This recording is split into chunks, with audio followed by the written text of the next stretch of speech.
Welcome to the deep dive. Today, we've got some declassified CIA documents, all about projects Artichoke and Bluebird.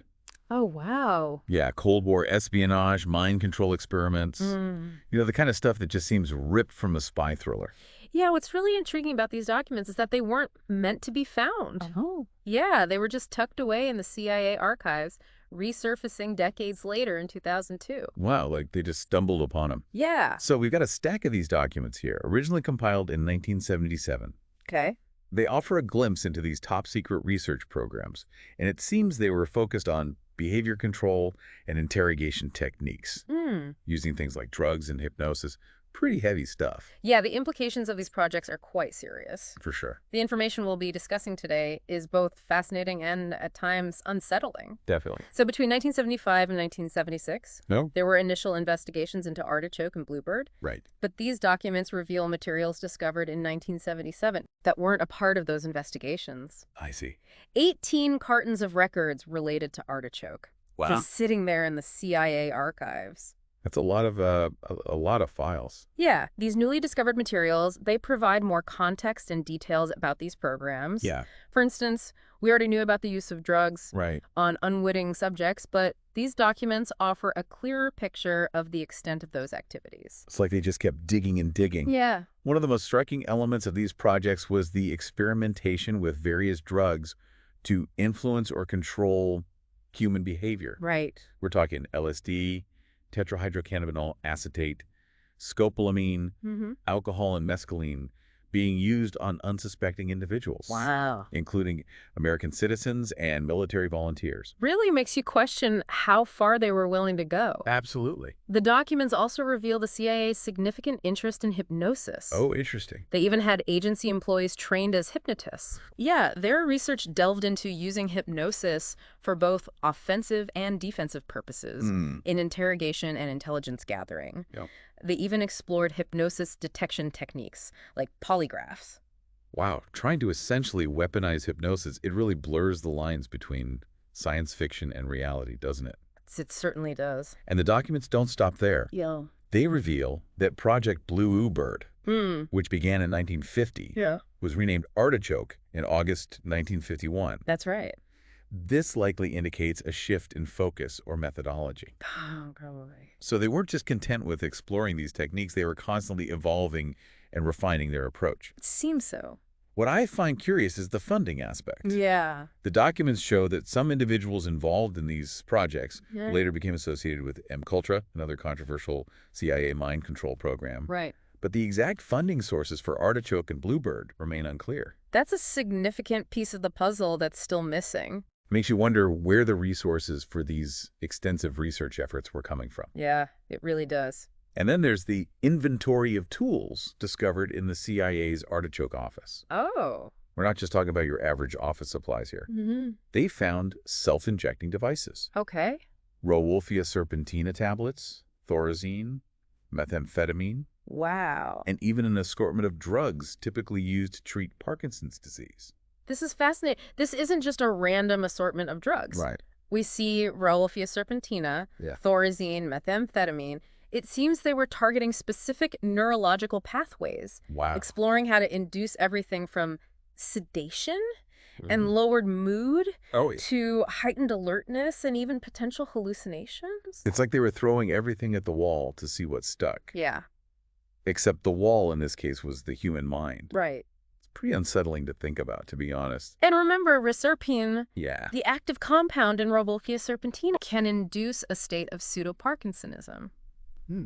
That means it can cause symptoms similar to Parkinson's disease, like tremors and rigidity, Okay. potentially making someone more vulnerable to manipulation. So they were not only experimenting with ways to alter someone's mental state, but also potentially their physical state as well. That's right. That's a whole other level of disturbing, isn't it? It really is. What's even more interesting is that alongside these drugs and devices, Yeah. they had a whole collection of research literature on behavior control and drugs. Periodical articles, scientific monographs, the works. That library speaks volumes about the scientific thinking of the time. Yeah.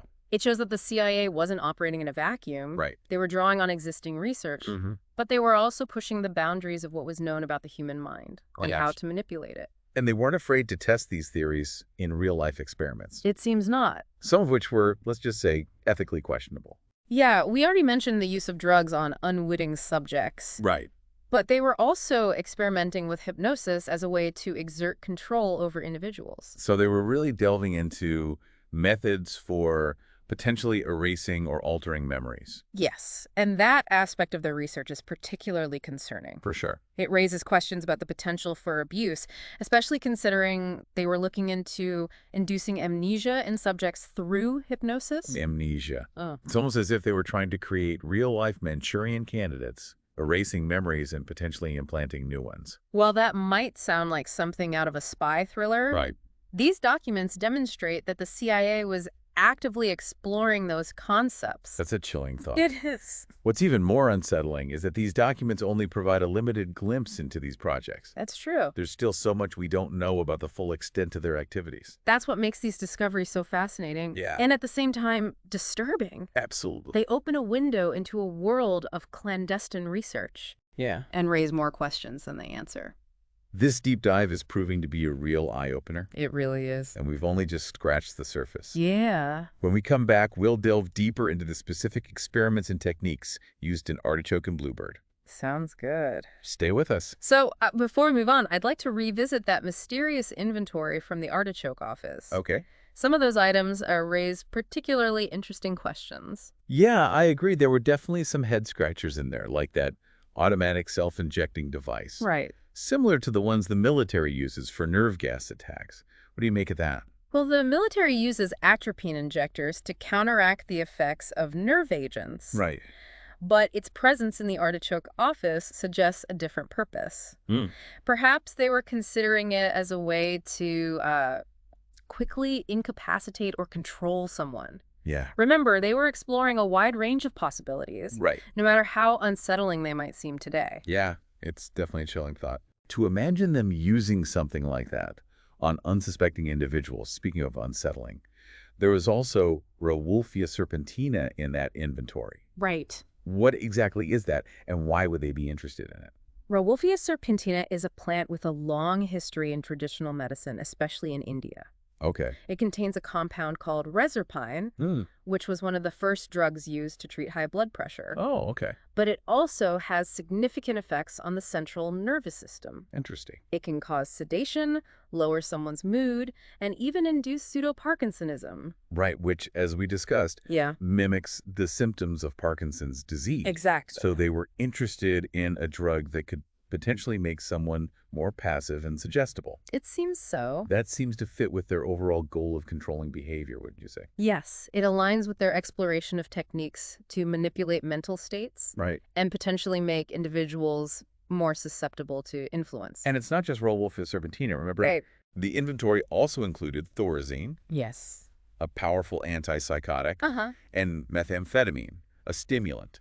It seems they were interested in the full spectrum of effects that drugs could have on the mind. It's like they were trying to create a toolkit for manipulating the human psyche, with each drug serving a specific purpose. That's a good way to put it. What about the Parkinson's medications? I'm still puzzled by why they would have those. That's a question that continues to intrigue researchers. Yeah. We know that some Parkinson's medications have anticholinergic effects, Okay. meaning they block the action of a neurotransmitter called acetylcholine. Okay.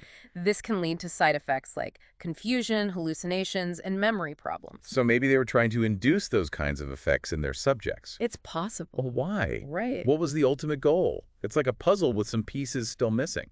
One theory is that they were searching for a truth serum, a drug or combination of drugs that would make someone more likely to reveal secrets during interrogation. Okay. Imagine being able to interrogate someone and know with certainty that they're telling the truth. That sounds like something straight out of a spy movie. Do you think they were ever successful in finding a truth serum? The documents don't reveal any definitive breakthroughs in that area, Okay. but it's clear that they were actively exploring those possibilities. Well, while their truth serum research may remain a mystery, we do know that they were heavily invested in exploring the potential of hypnosis Right. for offensive operations. Could you elaborate on what that might entail? Essentially, they were interested in using hypnosis to make someone carry out a specific action without being consciously aware of it. Imagine being able to plant a suggestion in someone's mind that would compel them to, say, deliver a message, or even sabotage an enemy operation without them ever remembering what they did. That takes us right back to the Manchurian Candidate idea we were discussing earlier. Yes, it does. But were they actually able to achieve that level of control through hypnosis? It's difficult to say for sure. The documents are heavily redacted, so a lot of the details remain classified. However, there are hints that they were experimenting with hypnosis on unwitting subjects, which is certainly cause for concern. It's all very cloak and dagger, isn't it? It really is. Makes you wonder how much of this research actually yielded tangible results. And whether any of it was ever used in real-world situations. That's a question that historians and researchers are still trying to unravel. For sure. Remember, these projects were just one small part of a much larger web of Cold War espionage and intrigue. The full extent of their impact may never be fully known. So we've talked about Artichoke. But where does Project Bluebird fit into all of this? Didn't you mention that it was the precursor to Artichoke? You're exactly right. Project Bluebird, which started in 1950, laid the groundwork for Artichoke. It was their initial foray. Into exploring various techniques for controlling human behavior. They looked at drugs, hypnosis, and even electroshock therapy. Electroshock therapy. That seems pretty extreme. It was a controversial treatment for mental illness at the time. And the CIA was interested in its potential applications for interrogation and mind control. They were exploring whether it could be used to induce amnesia or to make someone more susceptible to suggestion. So they were delving into methods for potentially erasing or altering memories. Yes. That's a pretty disturbing thought. It certainly is, and it highlights the lengths to which they were willing to go in their quest to control the human mind. It's incredible to think about how these programs evolved over time. Starting with Bluebird and then morphing into Artichoke, what prompted that shift, do you think? Well, initially, Bluebird seems to have been focused on defensive applications of behavior control. Like helping agents resist interrogation techniques used by the Soviets. But as the Cold War intensified, their focus shifted toward offensive operations. So they went from trying to protect their own people to trying to manipulate the minds of their enemies. Precisely. And that shift is reflected in the name change from Bluebird to Artichoke. The new name suggests a more aggressive and manipulative approach, which aligns with the techniques they were exploring at the time. It's fascinating to see how the evolution of these programs mirrors the escalating tensions of the Cold War. It's a reminder that even scientific research can be deeply intertwined with political agendas and power struggles. Absolutely. And these documents offer a valuable glimpse into that complex interplay between science, politics, and espionage. It's a lot to process, that's for sure. They raise important questions about the ethical boundaries of research and the potential for abuse of power. Questions that are still relevant today. This deep dive has been a real eye-opener. It really is. And I think it's safe to say we've all learned a lot about a side of history that many people probably don't even know exists. It's true. But we're not done yet. When we come back, we'll explore the legacy of Artichoke and Bluebird. And consider what lessons we can learn from this dark chapter in history. Stay tuned. We've uncovered a lot about projects Artichoke and Bluebird. We have. And it's clear that these projects, they really push the boundaries of what many would consider ethical. Even during the height of the Cold War. The use of unwitting subjects, the experimentation with potent drugs and hypnosis, and the pursuit of techniques to manipulate memory and behavior. These were all highly controversial practices. It makes you wonder about the lasting impact of this research. Like, did any of it actually work? Did they achieve any of their goals? And did it lead to any tangible results for the CIA? Those are important questions. And unfortunately, the answers are, they're difficult to come by. The declassified records are incomplete. And many details remain classified. Of course. But there is evidence suggesting that some of the techniques they explored, particularly hypnosis, were considered potentially valuable for intelligence operations. So some of this research might have found its way into real-world espionage. It's certainly within the realm of possibility. That's a sobering thought. Remember, they were exploring concepts like creating a Manchurian candidate, Right. an individual program to carry out actions without their conscious awareness. Yeah. While that might seem like a far-fetched idea, Yeah. these projects demonstrate that the CIA was actively pursuing those kinds of goals. It's a chilling thought, and it raises questions about accountability. Yeah. Like, who was ultimately responsible for these programs? Right. And were there any consequences for the ethical violations that occurred? Unfortunately, that's where the historical record becomes even murkier. Right. The highly classified nature of these projects Yeah. makes it difficult to trace lines of authority and responsibility. Mm. While congressional investigations in the 1970s shed some light on MKUltra, Okay. the full extent of oversight and accountability for Artichoke and Bluebird remains unclear. So we're left with a sense that these projects represent a dark chapter that hasn't been fully acknowledged or reckoned with. It's like a piece of history that's still shrouded in secrecy. Exactly. And that's precisely why these documents are so important. They are. They serve as a reminder Yeah. of the potential for government overreach, even in a democracy. Right. The quest for knowledge and power can lead to dangerous paths. Absolutely. And it's crucial to have safeguards in place to prevent abuses. What lessons can we learn from Artichoke and Bluebird? Well, What should we take away from this deep dive into this unsettling chapter of history?